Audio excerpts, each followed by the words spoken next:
Recombinant DNA technology में desired character वाले जो जीन होते हैं उनको कट करते हैं, देन उसके स्पेसिफिक सेगमेंट को ही आगे हम यूज़ करते हैं। इसके लिए पहले हमें डीएनए के स्पेसिफिक न्यूक्लियोटाइड को कट करना पड़ता है, जिसके लिए हम रेस्ट्रिक्शन एंजाइम का यूज़ करते हैं।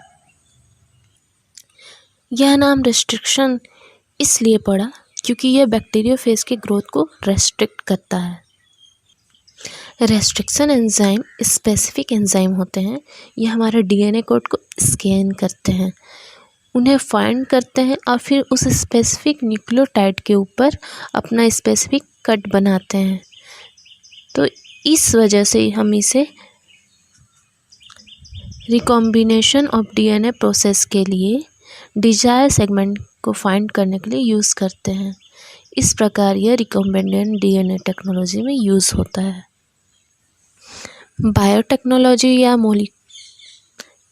रिकॉम्बिनेंट डीएनए टेक्नोलॉजी में हम इसे मोलिक्यूलर सीजर के नाम से जानते हैं, क्योंकि यह डीएनए के स्पेसिफिक साइट को कट करने के लिए यूज़ किया जाता है। बैक्टीरिया में रेस्ट्रिक्शन एंजाइम जो होता है एक कंबाइंड सिस्टम के रूप में वर्क करता है, जिसमें रेस्ट्रिक्शन और मॉडिफिकेशन सिस्टम दोनों वर्क करते हैं। यह रेस्ट्रिक्शन एंजाइम बैक्टीरिया के डीएनए को मेथिलेट करता है ताकि वो कट ना हो जाए। जिस स्पेसिफिक साइट को हमें कट करना रहता है सिर्फ वहीं कट लगाता है। अनवांटेड साइट में मेथिलेशन का प्रोसेस हो जाता है, जिससे वहाँ पे कट नहीं लगता और फ्रेगमेंट नहीं बनते हैं। अब हम रेस्ट्रिक्शन एंजाइम की हिस्ट्री के बारे में जानेंगे। रेस्ट्रिक्शन एंजाइम का एग्जिस्टेंस सर्वप्रथम डब्ल्यू अर्बर द्वारा पोस्टुलेट किया गया। उन्होंने यह नोटिस किया था कि जब किसी बैक्टीरिया के अंदर बैक्टीरियोफेज इंटर करता है तो बैक्टीरियोफेज का जो डीएनए है वो स्मॉल पीसेस में कट अप हो जाता है। यह रेस्ट्रिक्शन एंजाइम के कारण होता है। यह थ्योरी उन्होंने दी। 1970 में सबसे पहले restriction endonuclease enzyme Hind second को आइसोलेट किया गया था। यह आइसोलेशन हैमिल्टन स्मिथ और उसके कोवर्कर्स ने बैक्टीरिया के हीमोफिलस इन्फ्लुएंजा स्ट्रेन आरडी से आइसोलेट किया था। यह Hind second 6 base pair double stranded DNA sequence को रिकॉग्नाइज करता था। After Hind second restriction enzyme isolation Eco R I को आइसोलेट किया गया और कैरेक्टराइज किया गया। इसका isolation bacteria Escherichia coli strain RY13 से किया गया था। 1978 में Daniel Nathans, Werner Arber and Hamilton O Smith ये फिजियोलॉजी और मेडिसिन के लिए नोबेल प्राइज़ से अवार्डेड हुए। इसके बाद ही restriction enzyme recombinant DNA technology में एसेंशियल टूल के रूप में यूज़ किया जाने लगा। अब हम न्यूक्लियस एंजाइम के टाइप के बारे में जानेंगे। जो रेस्ट्रिक्शन एंजाइम होते हैं ये 2 टाइप के होते हैं। फर्स्ट है रेस्ट्रिक्शन एक्सोन्यूक्लियस और सेकंड है रेस्ट्रिक्शन एंडोन्यूक्लियस एंजाइम। एक्सो मीन्स बाहर। जब बाहर वाले मतलब डीएनए को साइड या टर्मिनल एंड से कट करना होता है तो रेस्ट्रिक्शन एक्सोन्यूक्लियस एंजाइम का हम यूज़ करते हैं। यह डीएनए या आरएनए मॉलिक्यूल के एंड से 5 प्राइम टू 3 प्राइम डायरेक्शन में या 3 प्राइम टू 5 प्राइम डायरेक्शन में टर्मिनल न्यूक्लियोटाइड के हाइड्रोलाइसिस को कैटलाइज करता है। इसके एग्जाम्पल है exonuclease first and exonuclease second. Restriction endonuclease enzyme, जब डीएनए को बीच से कट करना होता है, जब रेस्ट्रिक्शन साइट अगर बीच में होता है तो डीएनए के बीच में या रेस्ट्रिक्शन साइट के साइड में कट लगाता है। यह रेस्ट्रिक्शन एंडोन्यूक्लियस एंजाइम भी अलग अलग टाइप के होते हैं। रेस्ट्रिक्शन एंडोन्यूक्लियस एंजाइम क्या करता है? यह डीएनए या आरएनए मॉलिक्यूल के स्पेसिफिक बेस सीक्वेंस या रेस्ट्रिक्शन साइट को रिकॉग्नाइज करता है और इंटरनल फॉस्फोडाइएस्टर बॉन्ड को क्लीव करता है विद इन द डीएनए। यह एंजाइम बैक्टीरिया में फॉरेन डीएनए को जो एंटर करता है उसे रेस्ट्रिक्ट करता है और अक्सर वायरल अटैक से रेस्ट्रिक्ट करता है। इसके एग्जाम्पल है eco R1, Hind 3rd, BAM-HI। अब हम इसके नोमेनक्लेचर को देखेंगे कि इसका नाम कैसे रखा जाता है। किसी भी रेस्ट्रिक्शन एंजाइम का नाम उस ऑर्गेनिज्म के अकॉर्डिंग रखा जाता है जिसमें वह डिस्कवर्ड होता है, जिसमें उसे खोजा जाता है, जिसमें लेटर्स एंड नंबर सिस्टम का यूज़ किया जाता है इसके नोमेनक्लेचर में। इसकी एग्जांपल है हिंद 3rd, इको R1, जिसे आप स्क्रीन में देख सकते हैं। Classification of restriction endonuclease. Different recognition site and cut mode DNA में पाए जाते हैं। उनके बेस पर मेजर रूप से रेस्ट्रिक्शन एंडोन्यूक्लियस को 3 क्लास में क्लासिफाई किया गया है।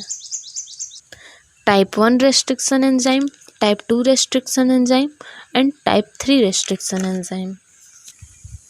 अब हम टाइप 1 रेस्ट्रिक्शन एंजाइम के बारे में जानेंगे। इस एंजाइम के पास रेस्ट्रिक्शन और मॉडिफिकेशन एक्टिविटी दोनों पाई जाती है। रेस्ट्रिक्शन एंजाइम जो है टारगेट डीएनए के मैथिलेशन स्टेटस पर डिपेंड करता है। खुद के स्ट्रैंड को रेस्ट्रिक्शन एंजाइम कट ना करे, इसलिए इसमें मैथिल ग्रुप या अदर ग्रुप को यह ऐड करता है, जिसे मैथिलेशन कहते हैं। Type 1 restriction enzyme recognition site से अप्रोक्सीमेटली 1000 बेस पेयर अवे या दूर कट या क्लीव करता है।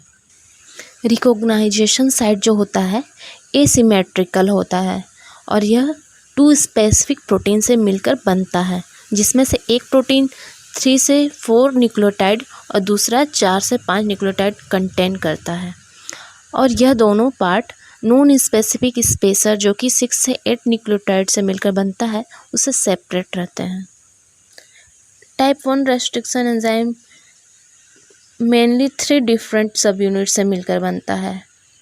HSDS, HSDR, HSDM, जिसमें HSDS जो होता है स्पेसिफिसिटी सब यूनिट है। यह डीएनए रिकॉग्नाइजेशन साइट को डिटरमाइन करता है। HSDR जो है रेस्ट्रिक्शन सब यूनिट है। HSDM जो होता है मॉडिफिकेशन सब यूनिट होता है।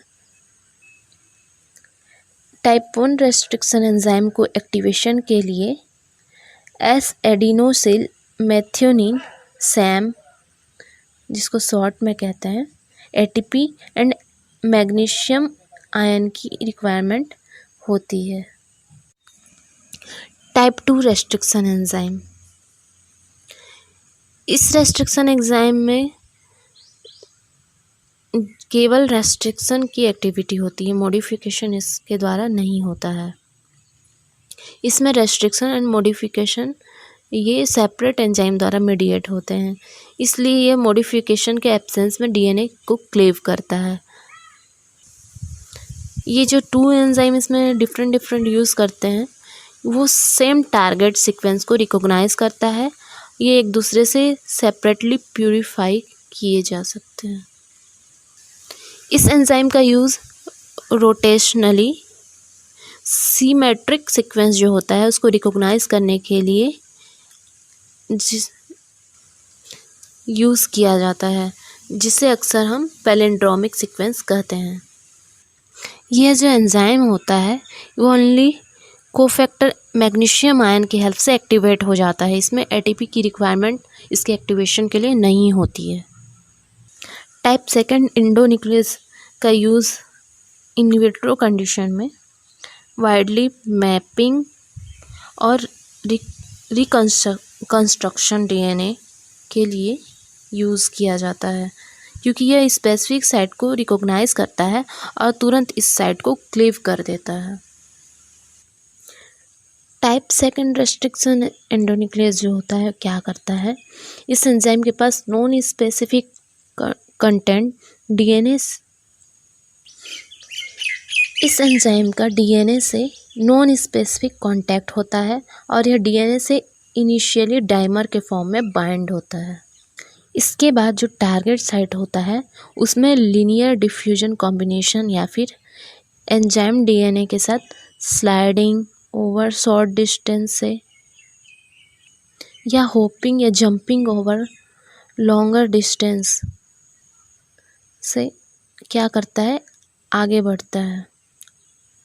एक बार जब टारगेट रेस्ट्रिक्शन साइट पर जब पहुंचता है तो रिकॉग्नाइजेशन प्रोसेस जो होता है वो स्टार्ट हो जाता है।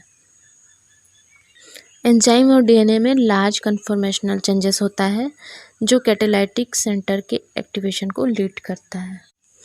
टाइप थर्ड रेस्ट्रिक्शन एंजाइम, यह एंजाइम सेम डीएनए सीक्वेंस को रिकॉग्नाइज और मैथिलेट करता है,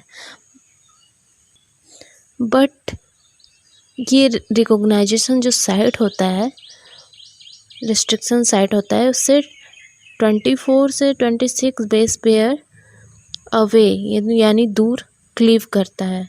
इसके पास दो डिफरेंट सब यूनिट होते हैं, जिसमें से एक सब यूनिट एम ये डीएनए सीक्वेंस के रिकॉग्नाइजेशन एंड मॉडिफिकेशन के लिए यूज़ होता है and other subunit R nuclease action के लिए रिस्पॉन्सिबल होता है। मैग्नीशियम आयन और एटीपी डीएनए क्लीवेज के लिए रिक्वायर होते हैं और क्लीवेज का प्रोसेस सैम द्वारा स्टिमुलेट होता है। यह ओनली वन स्ट्रैंड को क्लीव करता है। डीएनए डुप्लेक्स या डबल स्ट्रैंडेड डीएनए की ब्रेकडाउन करने के लिए अपोजिट ओरिएंटेशन में 2 रिकॉग्नाइजेशन साइट का होना नेसेसरी होता है। अब हम रेस्ट्रिक्शन एंजाइम के एप्लीकेशन के बारे में जानेंगे, कहाँ कहाँ यूज़ होता है।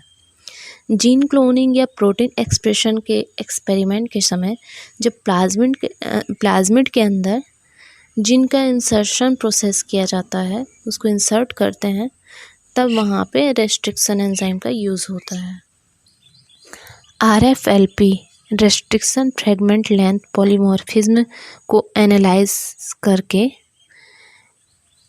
पर्टिकुलर स्पीसीज के स्ट्रेन को आइडेंटिफाई करने में रेस्ट्रिक्शन एंजाइम का यूज़ होता है।